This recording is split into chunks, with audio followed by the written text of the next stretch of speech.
आज की कहानी ऐसी दो लड़कियों की कहानी है जिसमें से एक लड़की जिंदा रहती है मगर उसके घर वाले उसे मरा हुआ समझ करके उसका अंतिम संस्कार कर देते हैं, और दूसरी लड़की जो कि बेचारी मर जाती है मगर उसके घर वाले उसे गुमशुदा समझ करके उसकी तलाश करते हैं और पुलिस थाने में उसकी गुमशुदगी की रिपोर्ट भी दर्ज कराते हैं। एक लड़की जो अपनी संतान की जिंदगी को उज्जवल बनाने के लिए खूब मेहनत करती है, और दूसरी लड़की जो कि अपने बदले की आग में इस हद तक जल रही होती है कि वो किसी भी हद तक जाने के लिए तैयार रहती है। इस कहानी में क्या होता है, क्यों एक लड़की जिंदा रहती है मगर उसे सब मरा हुआ समझते हैं, और ऐसा करने से उसे क्या फायदा मिलेगा, ये सारी बातें जानने के लिए देखें इस वीडियो को अंत तक। नमस्कार दोस्तों, मैं पीयूष कहानी वाला आप सबका स्वागत करता हूं। आइए शुरू करते हैं आज की ये कहानी। ये बात है दिल्ली के पास ग्रेटर नोएडा के दादरी थाना के अंतर्गत बढ़पुरा नाम के गांव की। बढ़पुरा में 13 नवंबर 2022 के दिन सुबह सुबह एक घर में कोहराम मच जाता है। बहुत शोर होता है। जब लोगों ने जानना चाहा तो पता चलता है कि उस घर में एक महिला की लाश मिलती है। सबसे बड़ी बात तो यह थी कि उस महिला को कोई भी पहचान नहीं पा रहा था, क्योंकि उसका चेहरा बुरी तरह से जला हुआ था। उस महिला के दोनों हाथ कटे हुए थे, उस महिला की गर्दन तक कटी हुई थी और चेहरा बुरी तरह से जला हुआ था। मगर उस घर के लोग और आसपास के लोगों ने उस महिला को उसके कपड़ों से पहचाना और ये जाना कि ये उसी घर की लड़की थी जिसका नाम था पायल भाटी, जिसकी उम्र थी 22 साल। पायल भाटी की डेड बॉडी के बगल में ही एक सुसाइड नोट पड़ा हुआ था जिस पर पायल भाटी का सिग्नेचर था, और उस पर लिखा था कि एक एक्सीडेंट के वजह से उसका चेहरा जल गया, जिसके बाद उसे ऐसा महसूस हुआ कि अब उसे दुनिया में कोई भी अपनाएगा नहीं, जिस वजह से वो अपनी जीवन लीला समाप्त कर रही है। इसके बाद घर वालों को या किसी को भी कोई भी शक नहीं होता है, फिर वो लोग उसकी अंतिम संस्कार कर देते हैं। इसी के साथ उस दादरी थाने से तकरीबन 20 किलोमीटर दूर बिसरख थाने के अंतर्गत एक जगह है सूरजपुर। सूरजपुर में एक लड़की रहती है हेमा चौधरी। हेमा चौधरी की उम्र तकरीबन 28 साल। हेमा चौधरी की बहन ने 15 नवंबर 2022 के दिन बिसरख थाने में ये रिपोर्ट दर्ज कराई कि हेमा चौधरी 3 दिनों से लापता है। 12 नवंबर 2022 को हेमा चौधरी गायब हो गई थी। उसके बाद उसके घर वाले उसे 3 दिनों तक इधर उधर ढूंढे, मगर जब हेमा चौधरी नहीं मिली तो फिर उन्होंने उसकी गुमशुदगी की रिपोर्ट बिसरख थाने में करा दी। हेमा चौधरी सूरजपुर में अपने 9 साल के बेटे, अपनी बहन और अपनी मां के साथ रहा करती थी, और वो ग्रेटर नोएडा वेस्ट के गौर सिटी मॉल के एक शोरूम में नौकरी करती थी। वो वहां पर तकरीबन 2 से 3 साल पहले से नौकरी कर रही थी, और वो ये चाहती थी कि उसके बेटे का जीवन उज्जवल बन सके, वो अच्छे से पढ़ लिख करके बड़ा हो। मगर एकाएक वो गुमशुदा हो जाती है और घर वापस नहीं आती है।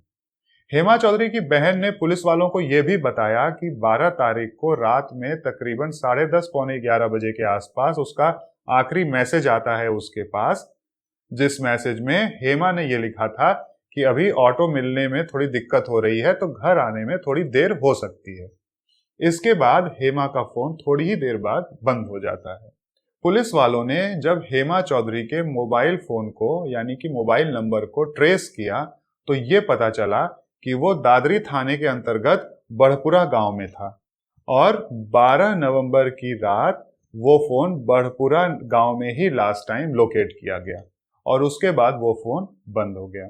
इसके बाद बिसरख थाने के पुलिस वाले दादरी थाने जाते हैं और जानकारी इकट्ठा करने की कोशिश करते हैं, जिस पर उन्हें यह पता चलता है कि बढ़पुरा गांव में 12 तारीख की रात एक लड़की की मौत होती है, जिसकी डेड बॉडी 13 तारीख को सुबह सुबह उसी के घर वालों को मिलती है। उस लड़की का चेहरा बहुत ज्यादा खराब था क्योंकि वो जला हुआ था, और उसको उसके कपड़ों के माध्यम से ही पहचाना गया था, और अब तो उस लड़की का अंतिम संस्कार भी हो चुका है। ये जानकारी मिलने के बाद बिसरख थाने के पुलिस वालों को थोड़ा आश्चर्य हुआ, क्योंकि 12 तारीख को ही हेमा चौधरी गायब हुई थी और बढ़पुरा में ही उसके मोबाइल का लास्ट लोकेशन ट्रैक किया गया और बढ़पुरा में ही 12 तारीख की रात एक महिला की मृत्यु हुई थी। बहरहाल इसके बाद पुलिस वाले बिसरख थाने वापस आ जाते हैं और उन्होंने हेमा चौधरी के कॉल रिकॉर्ड्स को चेक किया, जिसमें उन्हें लास्ट कॉल में एक व्यक्ति का नंबर मिला जिसका नाम था अजय ठाकुर। अब इस अजय ठाकुर के बारे में जब पुलिस वालों ने पता किया तो ये पता चला कि जिस वक्त हेमा चौधरी का फोन बढ़पुरा गांव में था, उसी वक्त इस अजय ठाकुर का भी फोन बढ़पुरा गांव में ही था और उसी जगह पर था जहां पर हेमा चौधरी का फोन था। इसके बाद अजय ठाकुर को प्राइम सस्पेक्ट बनाते हुए पुलिस वालों ने अजय ठाकुर के बारे में छानबीन शुरू की। अजय ठाकुर के बारे में यह पता चला कि वो गाजियाबाद की एक 2 व्हीलर बनाने वाली कंपनी में नौकरी करता था। उसके 2 बच्चे भी थे और एक बीवी भी थी। अब इस अजय ठाकुर को जब ढूंढते हुए पुलिस उस गाजियाबाद की फैक्ट्री में पहुंची तो अजय ठाकुर वहां पर उन्हें नहीं मिला। उन्हें फैक्ट्री में यह पता चला कि अजय ठाकुर 12 नवंबर से फैक्ट्री में नहीं आया है। फिर पुलिस वालों की शंका थोड़ी ज्यादा बढ़ी। इसके बाद उन्होंने अजय ठाकुर का सोशल मीडिया अकाउंट भी चेक किया। उसके सोशल मीडिया अकाउंट में उन्हें उसके फ्रेंड लिस्ट में ये पायल भाटी का भी नाम मिला, जिस पर उन्हें थोड़ी शक हुई और उसके बाद उन्होंने अपने छानबीन का दायरा बढ़ाया, जिस पर उन्हें उनके मुखबिर से ये पता चला कि अभी कुछ ही दिनों में अजय ठाकुर नोएडा के 4 मूर्ति चौराहे के पास से गुजरेगा। फिर पुलिस वालों ने 1 दिसंबर 2022 के दिन शाम को तकरीबन 5:45-6 बजे के आसपास इस अजय ठाकुर को 4 मूर्ति चौराहे से नोएडा के अंदर पकड़ लिया। उस वक्त अजय ठाकुर के संग एक महिला भी थी। पुलिस वालों ने जब उस महिला को देखा तो वो अचंभित रह गए। वो महिला थी पायल भाटी। अब पुलिस वालों को धीरे धीरे ये सारी चीजें समझ में आने लग गईं। पुलिस वाले ये चीज समझ गए कि वो जो डेड बॉडी मिली हुई थी, जिसका चेहरा जला हुआ था, वो डेड बॉडी पायल भाटी की नहीं थी, जबकि वो डेड बॉडी थी हेमा चौधरी की। क्योंकि पुलिस वालों ने हेमा चौधरी की फोटो को देखा था और इस वजह से जब उन्होंने पायल भाटी को देखा तो वो ये समझ गए कि इन दोनों की कदकाठी बहुत ज्यादा मिलती हुई है और इस वजह से जब लोगों ने इसका जला हुआ चेहरा देखा होगा तो इसके कपड़ों के माध्यम से यही पहचान पाए होंगे कि ये पायल भाटी ही है। फिर क्या था? फिर पुलिस वालों ने इन दोनों को कस्टडी में ले लिया और उसके बाद इन दोनों से पूछताछ शुरू की। पुलिस वालों की पूछताछ में पायल भाटी ने यह बताया कि पायल भाटी और ये अजय ठाकुर पिछले तकरीबन 2 साल से फेसबुक पे दोस्त हैं और उसी दरमियान उसके भाई अरुण की शादी एक स्वाति नाम की लड़की से होती है। यानी तकरीबन 2 साल पहले ही उसके बड़े भाई अरुण की शादी एक स्वाति नाम की लड़की से होती है। उसकी शादी के लिए, यानी कि अरुण की शादी के लिए, पायल और अरुण के माता पिता ने उनके एक रिश्तेदार जिसका नाम था सुनील, उससे 5 लाख रुपए उधार लिए हुए थे, जिससे कि वो अपने बेटे की शादी अच्छे से कर सकें। शादी हो जाने के बाद उन्हें पैसे वापस करने में थोड़ी दिक्कत आ रही थी, जिसके वजह से वो सुनील इनके ऊपर काफी ज्यादा, यानी कि पायल के माँ बाप के ऊपर काफी ज्यादा दबाव बना रहा था। और दूसरी तरफ स्वाति और स्वाति के 2 भाई इस पूरे परिवार को, यानी कि पायल के पूरे परिवार को काफी ज्यादा परेशान किया करते थे। यहां तक कि वो पायल के माता पिता को ये भी कहते थे कि हम पुलिस थाने में ये रिपोर्ट दर्ज करा देंगे कि आप हमारी बहन के संग बदतमीजी करते हैं, जिसके वजह से पुलिस आपको सीधा करेगी। उसके बाद इन सारी प्रताड़नाओं को झेलते हुए, यानी कि उस पैसे मांगने के वजह से और अपनी बहू स्वाति और स्वाति के दोनों भाइयों के प्रताड़ित किए जाने की वजह से ही पायल के माता पिता ने एक सुसाइड नोट लिख करके खुद की जीवन लीला को समाप्त कर लिया था। पायल के माता पिता ने मई 2022 में अपनी जीवन लीला समाप्त कर ली थी और उसके बाद पायल के बड़े भाई अरुण ने पुलिस थाने में एक रिपोर्ट भी दर्ज कराई थी कि सुनील मेरे माता पिता को पैसों के लिए काफी ज्यादा दबाव देता था और स्वाति और उसके दोनों भाइयों ने मेरे माता पिता के ऊपर बहुत ज्यादा मानसिक तौर पर दबाव डाला, जिसकी वजह से वो प्रताड़ित होकर के अपनी जीवन लीला समाप्त कर लिए। मगर इसके बाद पुलिस वालों का कोई प्रॉपर एक्शन न होने की वजह से पायल अंदर ही अंदर घुट रही थी और पायल ने मई 2022 के बाद से तकरीबन 4 महीने तक खूब सारे टीवी सीरियल्स देखे और इंटरनेट सर्फ किया, जिससे कि वो इन सारे लोगों से बदला लेने का आइडिया कलेक्ट कर सके और खुद को बचा भी सके, जिससे उसको एक तरकीब सूझी। उस तरकीब के अंतर्गत उसने खुद की जैसे दिखने वाली लड़की की तलाश शुरू की और उस तलाश को कामयाब बनाने के लिए उसने अपने फेसबुक फ्रेंड अजय ठाकुर का सहारा लिया।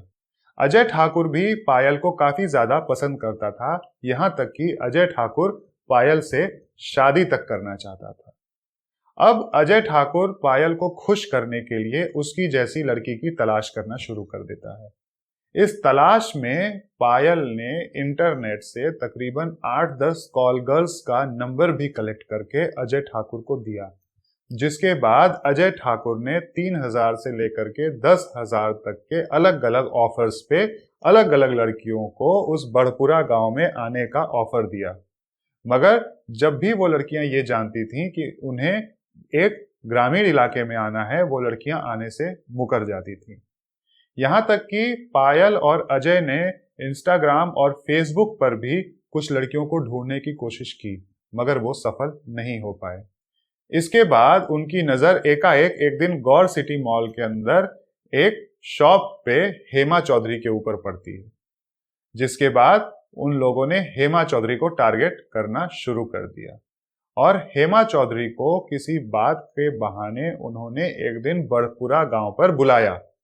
हेमा को अपने घर बुलाने से जस्ट पहले पायल ने अपने घर पर सभी को नींद की गोलियां दे दी। नींद की गोली देने के वजह से उसके घर पे सभी लोग सो गए।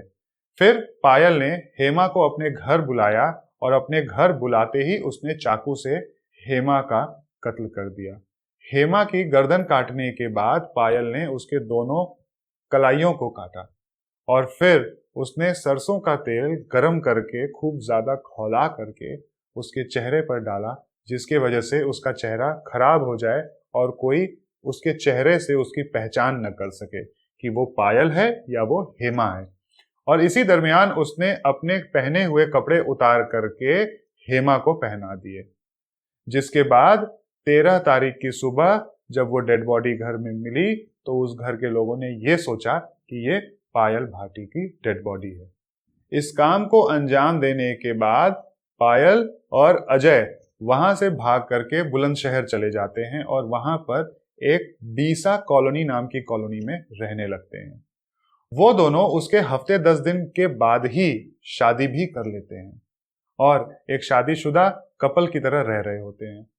इसी दरमियान अजय और पायल ने उस सुनील नाम के शख्स की, जिससे पायल के माता पिता ने पैसे लिए थे, उसकी 3 बार रेकी भी की थी, जिसकी वजह से पायल उसकी हत्या कर सके। पायल ये चाहती थी कि जब पुलिस वाले और पूरा समाज ये जान जाएगा कि पायल की मृत्यु हो चुकी है, उसके कुछ दिन बाद वो उन चारों लोगों को, यानी कि सुनील को, अपनी भाभी स्वाति को और स्वाति के दोनों भाइयों को जान से मार देगी, जिसके लिए उसने एक लोकल तमंचा भी ले रखा था। इसी सिलसिले में पायल और अजय ठाकुर ने मिलकर के सुनील का 3 बार रेकी भी किया था, मगर वो उसकी हत्या करने में सफल नहीं हो पाए थे। ये सारी जानकारी मिलने के बाद हेमा चौधरी के घर वालों को तकरीबन 3 हफ्ते बाद ये पता चला कि हेमा चौधरी अब इस दुनिया में नहीं है, जिसके बाद उन्होंने ये गुहार लगाई कि जिन लोगों ने हेमा चौधरी का ये हाल किया है उनका भी यही हाल होना चाहिए, यानी कि उन्हें भी मृत्यु दंड मिलना चाहिए। इन सारे चीजों में आगे चल के पुलिस वालों को पूछताछ में यह भी पता चला कि हर कोई एक दूसरे को धोखा दे रहा था।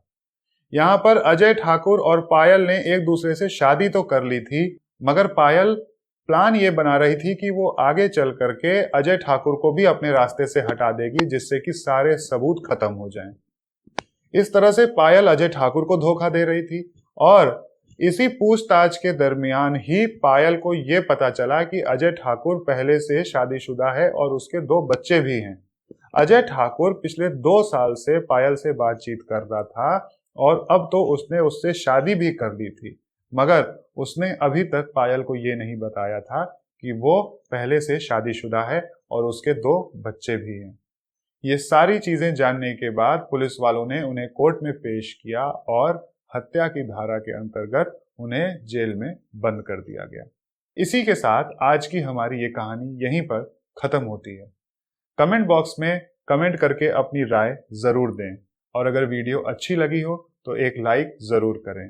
अगर अभी तक आपने चैनल को सब्सक्राइब नहीं किया है तो प्लीज चैनल को सब्सक्राइब करें और वीडियो को शेयर करें। इस वीडियो को बनाने का उद्देश्य किसी की भी भावनाओं को ठेस पहुंचाना नहीं है, बल्कि सिर्फ और सिर्फ खाली समाज में जागरूकता फैलाना ही है। मिलते हैं अगले वीडियो में, तब तक के लिए नमस्कार।